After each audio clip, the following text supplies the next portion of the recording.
Scholastica, a saint, used her supernatural power against her brother Saint Benedict.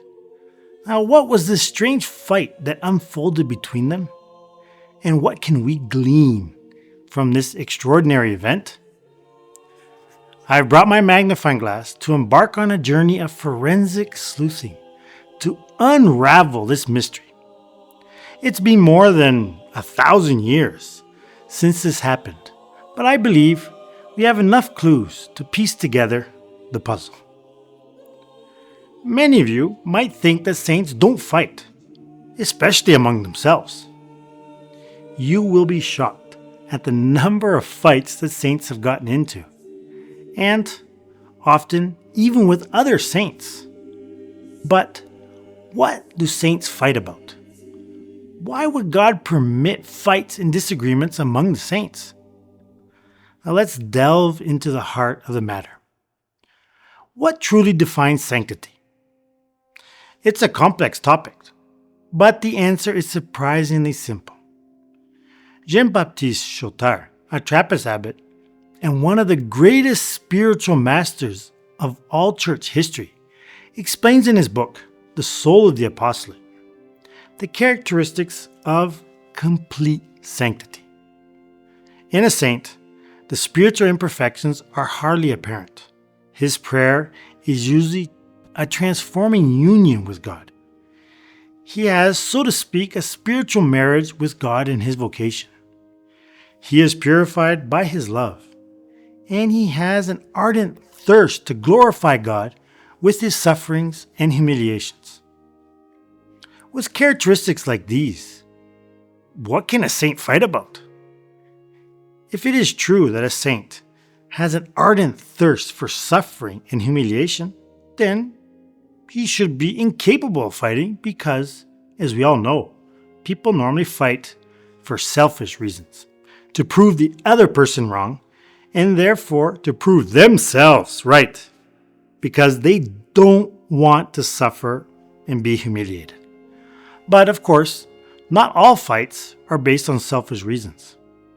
And the best example we have of this is in the Bible. In the Acts of the Apostles, chapter 15, we read of a disagreement between St. Paul and St. Barnabas.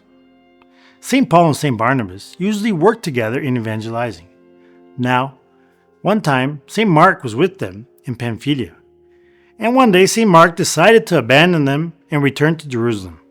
Perhaps because he didn't trust St. Paul because of yet another fight that St. Paul had with St. Peter. So now in Acts 15, St. Paul decides to leave him behind while revisiting the already evangelized churches. St. Barnabas has a sharp disagreement with St. Paul. Sharp disagreement is probably a nice way of saying they fought. St. Barnabas thought it a good idea to take Mark with them. And so, in their disagreement, they separated.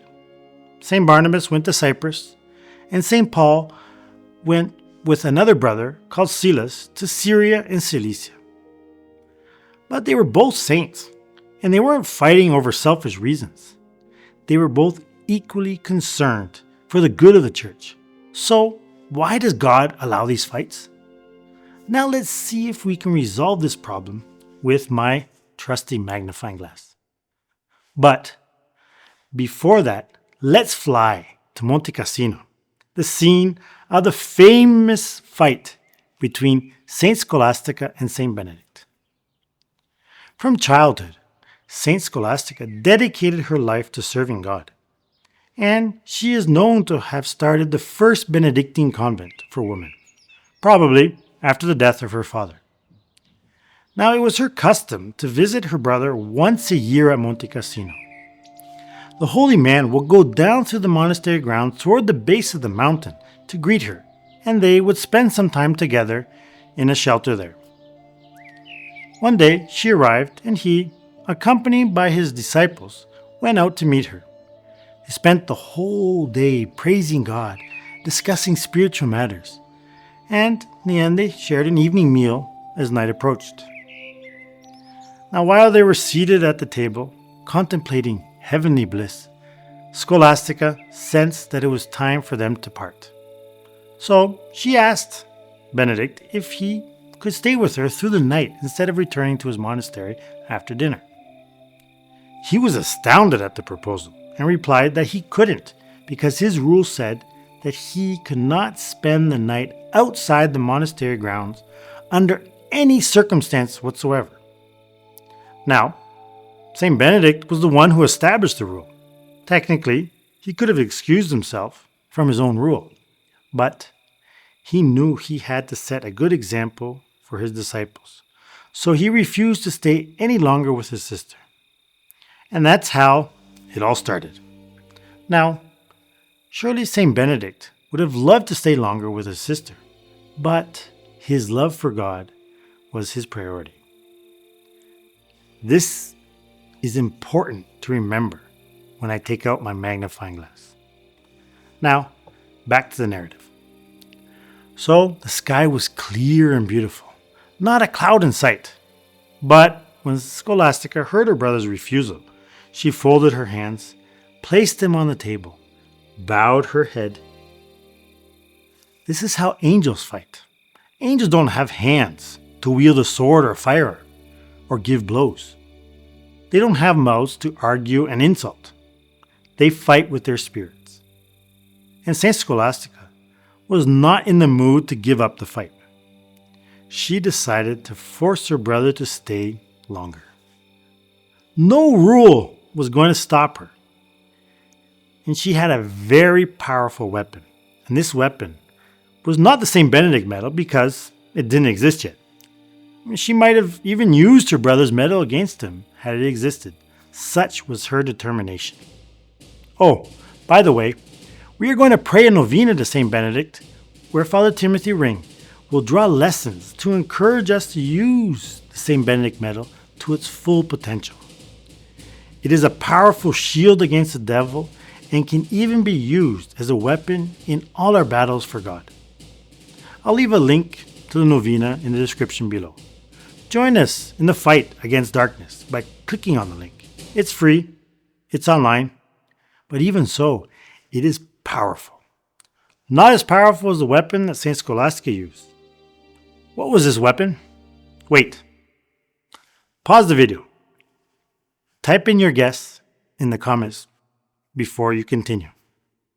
Okay, here it is. Are you ready? The weapon is love. Bet you didn't expect that. I'll explain.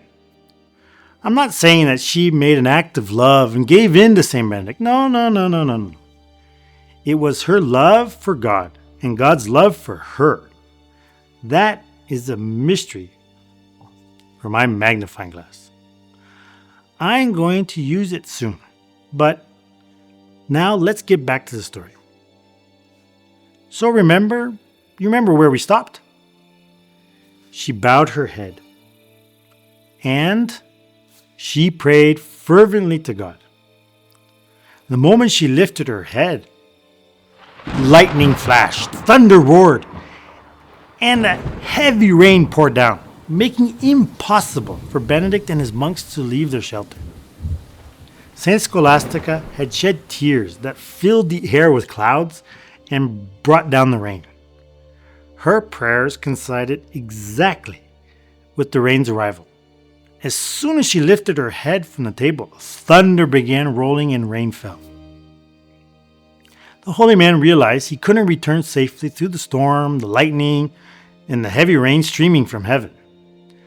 And this situation greatly saddened him.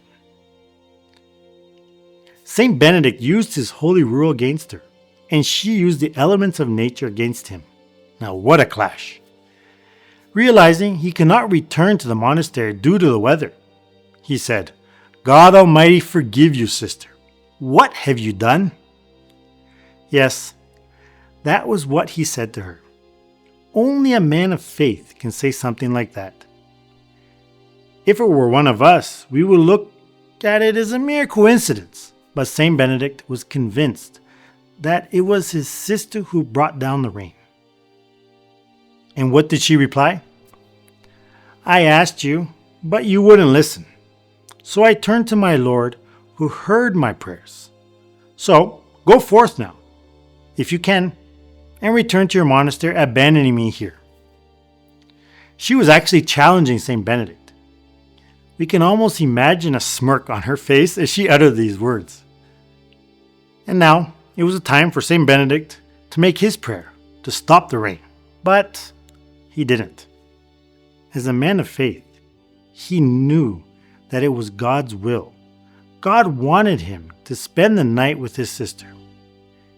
He didn't know why, but it was clear that God wanted it. God made it impossible for him to observe that part of his rule. Now, did they spend the whole night fighting? No. The fight ended there because they were both conformed to the will of God. But they did spend the whole night together talking and conversation. They spoke of their awe for divine things. They did not feel the necessity to sleep.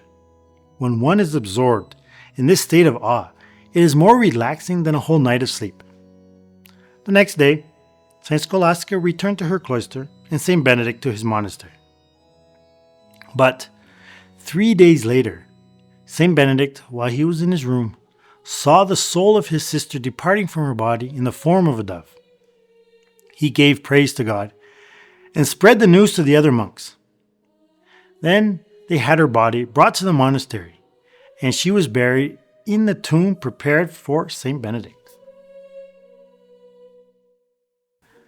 Time for the magnifying glass. So what weapon did she use against him? She knew that St. Benedict was only doing God's will by following his rule. St. Scholastica represented God's benevolence, that diffusive kindness, and she wanted to share the grace that she received from God with St. Benedict. And St. Benedict represented the justice of God, that correctness, that unwavering logic. Now they both represented two opposite but harmonious virtues, and that is where the disagreement entered. This is the root of all disagreements. No one is created equal, and we all have different points of view on different matters. But that is something good. The solution is to be open to God's will, and if we do so, even if we do pass through misunderstandings along the way, everything in the end works out. Just remember that if both sides are trying to serve God, then even if we disagree, we shouldn't lose calm or do something that goes against Christian charity. You remember the case of St. Paul versus St. Barnabas? God allowed that disagreement so that he could evangelize more people. If they didn't disagree, Cyprus would not have been evangelized at that moment, maybe. And what else? Mark may not have grown up to be the great saint who was the secretary of the first pope, St. Peter. If it were not for that fight, we might not have had the Gospel of Mark. Imagine that, one less book in the Bible. But what if the other person's desires make me break a divine commandment? When I have to forfeit God's rule for some material good, then we must be intransigent. Of course, that is something very hard to do. And that is why we need the help of our Blessed Mother and the help of the St. Benedict medal. In such circumstances, we should do God's will, even if it means that we have to displease someone dear to us. Because if the other person's wishes are pleasing to God, we, by our firmness, are, so to speak, obliging God to perform a miracle. Follow the rule, and that will guarantee the rest. Following the rule, when in doubt, will attract graces. We have to be firm about that. Now, St. Scholastica knew that she could not force St. Benedict to abandon his rule. So, she took her case to the high court of heaven because she did it out of love for God. And since she knew that God would do a miracle out of love for her, her love prevailed. Perhaps St. Benedict needed to hear that conversation before his sister died, or Maybe Saint Scholastica needed to hear of some other grace to complete her vision of God so as to reach the heights of perfection before her entrance into heaven. Who knows? Not even my trusty magnifying glass has the answer to this mystery. On the day of judgment, we will find out. But God knew what he was doing and answered with a miracle. There were other interventions of God in the life of this saint. There was one other battle in which Saint Benedict had to give in. He had practically lost the battle, but not against another saint, like in this one, but against an enemy. How would God intervene in this fight? I think this fight will be more bewildering than the one with Saint Scholastica, because it is very confusing to most Catholics. But with this magnifying glass, let's look at the fine print to figure out the truth behind this mysterious episode. So there was this evil priest who was envious of Saint Benedict and what? Sorry, the cameraman says that we've got to get back to the monastery. And this time there's no Saint Scholastica to invoke a storm. Well then, I'll leave this story for the next video and I hope to see you there. Salve Maria.